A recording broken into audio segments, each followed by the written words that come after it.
ధర్మ సందేహాలలో బుధుడు చాలా ముఖ్యమైనటువంటి గ్రహము. బుద్ధికారకుడు, విద్యాకారకుడు, వినయకారకుడు అయినటువంటి బుధుడికి నారాయణుడు, విష్ణు అనేటువంటి అధిదేవత ప్రత్యేక దేవతలు ఉంటారు. వీరు ఈశాన్య భాగంలో ఉత్తరాభిముఖంగా ఉంటుంది ఈ బుధగ్రహము. ఈ బుధుడి ఆరాధన వల్ల విద్య, అదేవిధంగా అక్షరాభ్యాసం చేసుకునేటువంటి వాళ్ళు బుధవారం చేస్తుంటారు. అదేవిధంగా అయ్యప్ప స్వామి బుధవారం ఆయనకు ఎక్కువ ప్రాధాన్యత. ఈ బుధుడు ఏ వ్యాపారం చేసినా ఆ వ్యాపారంలో ఉన్నటువంటి మెళకువలు తెలుసుకోవడానికి అక్కడికి వచ్చేటువంటి గ్రహము బుధుడు, బుధానుగ్రహం. అదేవిధంగా ఈ బుధుడు శుభకారకుడు, ఆధ్యాత్మిక కారకుడు. శరీరంలో ఉండేటువంటి నరాలకు సంబంధించినటువంటి అధిపతి కూడా బుధుడే. కాబట్టి బుధానుగ్రహం లేకపోతే శరీరంలో ఉండేటువంటి నరాలను కూడా బలహీనమవుతాయి. మరి అలాంటి బుధుడు, మరి సకల శుభాలను కూడా చేర్చేటువంటి బుధుణ్ణి విష్ణు సహస్రనామంతో కానీ, ఓం నమో బుధాయ నమః అని కానీ, లేదు ఓం నమో నారాయణాయ అనేటువంటి మంత్రం చేత ఆరాధించినట్టయితే ఆ బుధుడి అనుగ్రహం వల్ల మంచి ఆలోచన, సచ్చీలత, సద్గుణాలు, సత్సాంప్రదాయము ఇవన్నీ కూడా వస్తాయి. ముఖ్యంగా వ్యాపారం చేసే వాళ్లకు, విద్యార్థులకు బుధగ్రహ అనుగ్రహం చాలా ముఖ్యము. ఈ బుధుడు వైశ్య జాతికి చెందినవాడు కాబట్టి ఈ బుధానుగ్రహము, అందుకే వ్యాపారం చేసే వాళ్ళల్లో ఎక్కువ మెలకువ, చతురత లేకపోతే వ్యాపార నష్టం జరుగుతుంది. కాబట్టి ఈ బుధ అనుగ్రహాన్ని పొంది తరించవలసిందిగా మీ అందరిని కూడా కోరడం జరుగుతుంది. ఇప్పుడు గురువు యొక్క ప్రభావం చెప్తాం. ఈ నవగ్రహాలలో బుధుడు తర్వాత వచ్చేటువంటి గ్రహము బృహస్పతి, అనగా గురువు. ఈ బృహస్పతి గ్రహము ఉత్తర భాగంలో, సూర్యుడికి ఉత్తర భాగంలో ఉత్తరముఖంగా ఉంటుంది. ఈ బృహస్పతికి అధిదేవత ప్రత్యేక దేవతలు అయినటువంటి వారు బ్రహ్మ, ఇంకొక ప్రత్యేక దేవత విష్ణు. ఈ విధమైనటువంటి ఈ బృహస్పతి అనుగ్రహం వల్ల నూతన గృహాలు, ఇంట్లో శుభకార్యాలు జరగడము, ఆధ్యాత్మిక సంపదను పొందడము, అదేవిధంగా తీర్థయాత్రలు చేయడము, దైవ దర్శనము చేయడము. ఈ బృహస్పతి గ్రహం ఉన్నట్టయితే సద్గురువు లభించడం కూడా ముఖ్యమైనటువంటి విషయము. ఈ సద్గురువు అనుగ్రహం వల్ల గురుర్ బ్రహ్మ గురుర్ విష్ణు గురుదేవో మహేశ్వర గురు సాక్షాత్ పరబ్రహ్మ తస్మై శ్రీ గురవే నమః. బ్రహ్మ సృష్టికర్త, విష్ణువు పాలనకర్త, పరమేశ్వరుడు లయకర్త. ఈ బృహస్పతి గ్రహం అనగా గురు అనుగ్రహం వల్ల ఈ మూడు పనులు ఒక్కడే చేస్తుంటాడు. అందుకే బృహస్పతిని గురువు అని కూడా అంటారు. గురుబలం ఎలా ఉందయ్యా? మా అమ్మాయి పెళ్లి చేద్దామనుకుంటున్నాం, గురుబలం ఎలా ఉంది? మేము ఇల్లు కట్టుకోవాలనుకుంటున్నాం, గురుబలం ఎలా ఉంది? ముఖ్యంగా నవగ్రహాలలో ఎక్కువ ప్రజా బాహుళ్యంలో ఉన్నటువంటి గ్రహాలలో గురువు, శని మాత్రమే. అందరూ అన్ని పనులు చేస్తారు, కానీ ఈ గురువు శుభకారకుడు కాబట్టి ఇంట్లో వివాహం జరగాలన్నా, ఇల్లు కట్టుకోవాలన్నా, మరి దేవతా దర్శనం చేయాలన్నా, మరి సద్గురువును ఆశ్రయించాలన్నా ఏదైనా గురు అనుగ్రహం ముఖ్యం. కాబట్టి ఆ గురు అనుగ్రహం పొందటానికి గురువుకు ఇష్టమైనటువంటి దీర్ఘ చతురస్రాకార మండలము, వారు పసుపచ్చ వస్త్రాన్ని ధరిస్తారు. అదేవిధంగా శనిగరు అంటే ఆ గురువుకు చాలా ఇష్టం కాబట్టి గురు అనుగ్రహం లేని వాళ్ళు, గురువు ఉండే స్థానంలో అనానుకూలంగా ఉన్నటువంటి వాళ్ళు శనిగలు పసుపచ్చ బట్టలు గట్టి ఆ గురుగ్రహం దగ్గర పెట్టినట్టయితే గురు అనుగ్రహాన్ని పొందుతారు. అదేవిధంగా సకల శుభాలు పొందుతారు. ఇది గురు గ్రహం యొక్క ఫలితము. ఇప్పుడు శుక్రగ్రహాన్ని చెప్పుకుందాం. శుక్రగ్రహము పత్నీకారకుడు. ఇంద్రుడు, ఇంద్రవరుత్వంతుడు అనేటువంటి అధిదేవతలతో ఉన్నటువంటి వాడు. ఈ పత్నీకారకుడు అంటే సహజంగా కలిసి ఉంటే కలదు సుఖము కాబట్టి అందరినీ కలుపుకొని పోయేటువంటి తత్వము శుక్రుడు. ఈ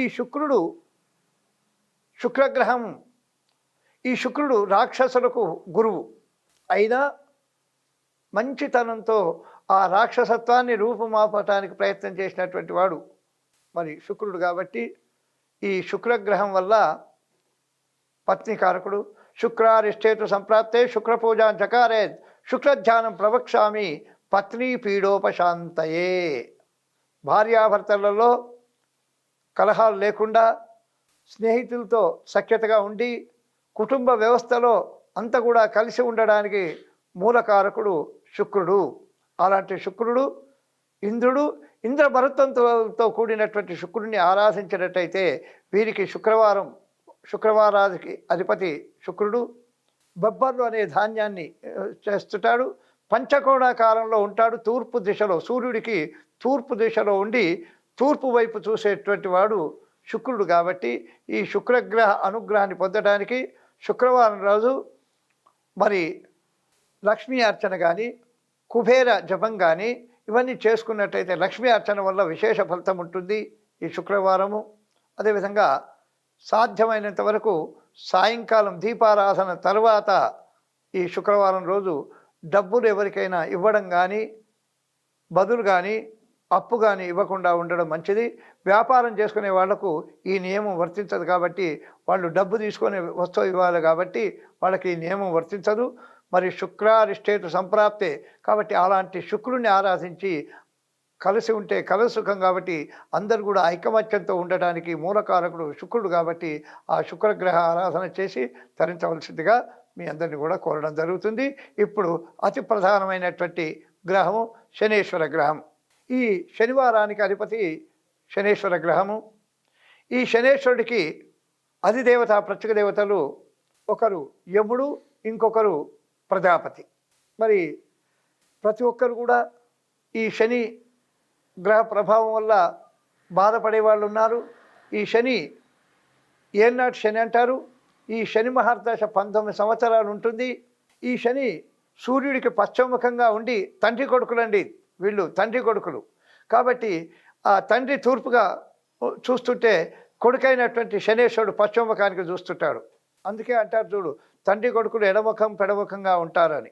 అలా పశ్చిమముఖంగా చూసేటువంటి శని శనివారానికి అధిపతి. యముడు ప్రజాపతి ఈయనకు అధిదేవత ప్రత్యేక దేవతలు.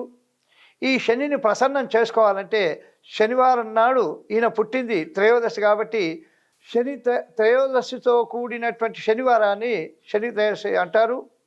ఈయనకు తైలాభిషేకం చాలా ఇష్టము, నువ్వుల పొలగం చాలా ఇష్టము, అదేవిధంగా నల్లటి వస్త్రం చాలా ఇష్టం.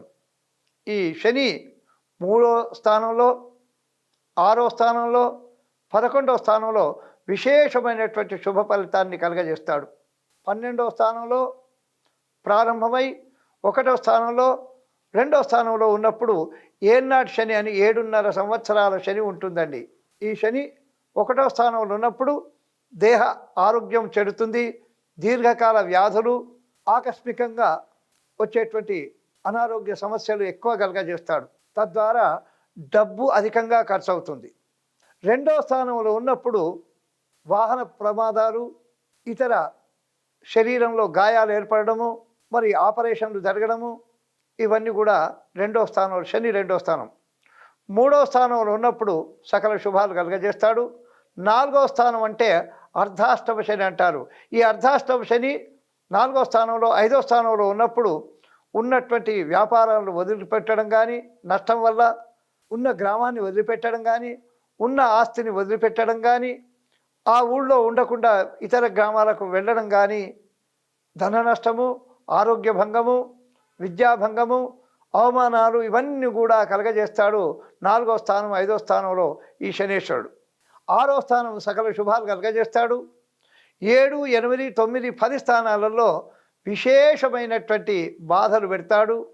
మరి భార్యాభర్తలకు విరోధము, తండ్రి కొడుకులకు విరోధము, స్నేహితులకు విరోధము, అపనిందలు రావడము, ఆయాసము ఇవన్నీ కూడా కలగజేసేటువంటి స్థానాలు 7, 8, 9, 10 స్థానాలు.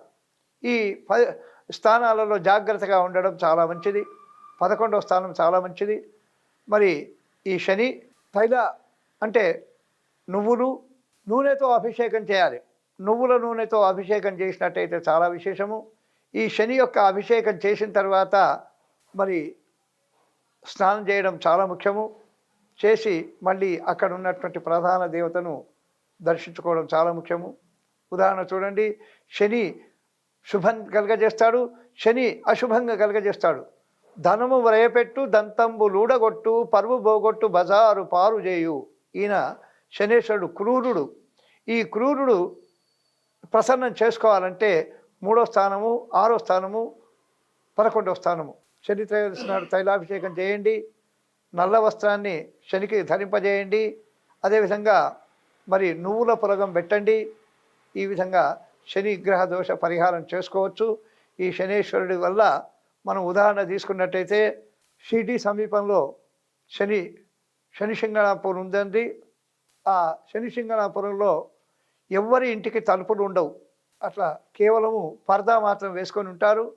ఆ ఊరికి శని అధిపతి, ఆ ఊరికే శని అధిపతి కాబట్టి ఎవరింట్లో దొంగతనాలు కానీ ఇతర మోసాలు కానీ ఏవి జరగవు. ఎవరిని అడిగినా ఏమయ్యా తలుపులు వేసుకోవడం లేదు, మరి ఎలా అంటే, అయ్యా మా గ్రామానికి అధిపతే శని, ప్రతి ఇంటికి కూడా శని అధిపతి కాబట్టి మాకు ఆ శనేశ్వరుడే రక్షిస్తాడని. కాబట్టి 3వ స్థానము, 6వ స్థానము, 11వ స్థానం రక్షింపబడేవి కాబట్టి ఈ శని అనుగ్రహం పొందడానికి చిన్న శ్లోకం చదువుకోవచ్చండి. మీరు ఓం శం శనేశ్వరాయ నమః అని కానీ 21 జపం చేసుకోవచ్చు. అదేవిధంగా నీలాంజన సమాభాసం రవిపుత్రం యమాగ్రజం ఛాయ మార్తాండ సంభూతం తం నమామి శనేశ్వరము అనేటువంటి శ్లోకం చెప్పుకున్నట్టయితే శనేశ్వర అనుగ్రహంతో ఉంటుంది. కాబట్టి ఇది శనేశ్వర గ్రహం యొక్క విశిష్టత. ఇకపోతే రాహురిష్టేతు సంప్రాప్తే రాహు పూజాం చకారేత్ రాహుధ్యానం ప్రవక్ష్యామి పదవీ పీడోపశాంతయే. ఈ రాహుగ్రహ అనుగ్రహం వల్ల అధిదేవత దుర్గా, మరి సర్పము. ఈ నమోస్తు సర్పేభ్యో ఏకే చే పృథివీవను ఏ అంతరిక్షే ద్యూతేభ్యో సర్పేభ్యో నమో నమః. ఈ విధంగా రాహు యొక్క అధిదేవత సర్పము, దుర్గాదేవి. మరి ఈ రాహు నైరుతి దిశలో ఉంటాడు. మరి ఈ నైరుతి దిశలో ఉన్నటువంటి రాహు పదవీ కారకుడు, నేత్ర సంబంధమైనటువంటి వ్యాధులను తగ్గించేవాడు. ఏ వధువులకు అంటే ఏ మగవాళ్ళకు కానీ ఆడవాళ్ళకు కానీ రాహు రిప్పస్థానంలో అంటే 12వ స్థానంలో ఉన్నట్టయితే విశేషమైనటువంటి బాధ కలుగుతుంది.